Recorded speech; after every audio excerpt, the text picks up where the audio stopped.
अजीज़ान ईमान, माह रमज़ानुल मुबारक में रोज़े की हालत में बहुत सारे ऐसे गुनाह हैं जो हमसे सरज़द हो जाते हैं और हम ये तवक्को नहीं करते, ये गुमान नहीं करते कि वाक़ई ये गुनाह कितना बड़ा गुनाह है और रोज़े पर इसका क्या असर है।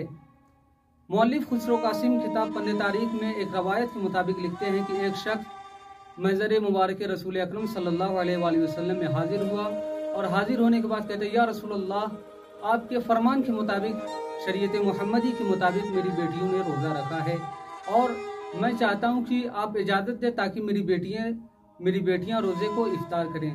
रसूल अकरम सल्लल्लाहु अलैहि वसल्लम उसके जवाब में इरशाद फरमाते हैं कि तुम्हारी बेटियों ने असलन रोज़ा ही नहीं रखा। वो शख्स कहता है कि मैं अपने घर में हूँ और मैंने देखा है कि मेरी बेटियों ने अज़ान फज्र से अज़ान मगरिब तक कुछ नहीं खाया है और भूखी प्यासी थी और इबादत में मशगूल थी। रसूल अकरम सल्लल्लाहु अलैहि वसल्लम इरशाद फरमाते हैं कि वाक़ई तुम्हारी बेटियों ने रोज़ा नहीं रखा है। वो शख्स अपने इसरार पर कहता है कि अगर ऐसी बात है तो आप मेरे साथ खुद मेरे घर चलिए और मेरी बेटियों से पूछ लीजिए। रसूल अकरम सल्लल्लाहु अलैहि वसल्लम उसके साथ उसके घर जाते हैं और जाने के बाद उनकी बेटियों से सवाल करते हैं, आया तुमने रोज़ा रखा? तो वो दोनों लड़कियां जवाब देती हैं कि हाँ, हमने रोज़ा रखा है। रसूल अकरम कहते हैं कि नहीं, तुमने रोज़ा नहीं रखा है। वो इसरार करती हैं, गिरिया करती हैं कि हमने रोज़ा रखा है।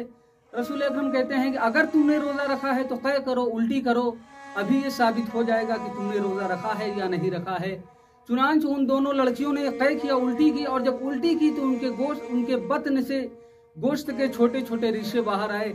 रसूल अकरम सल्लल्लाहु अलैहि वसल्लम सवाल करते हैं कि अगर तुमने रोज़ा रखा था तो फिर तुम्हारे बतन में ये गोश्त के रिश्ते कहाँ से आए?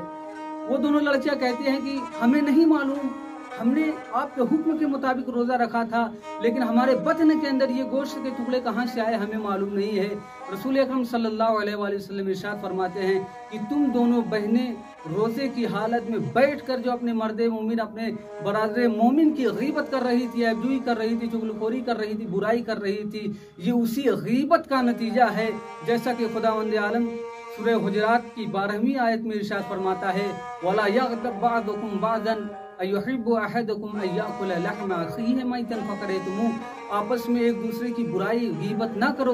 क्या तुम में से कोई ये पसंद करेगा कि वो अपने मरे हुए भाई का गोश्त खाए? और क़यामत के दिन रवायात के मुताबिक ये हकीकत में उसके सामने उसके मुर्दार भाई का गोश्त पेश किया जाएगा। लिहाजा रोज़े की हालत में और इसके अलावा भी हमें गीबत जैसी बुरी खसलत से परहेज और गुरेज करना चाहिए।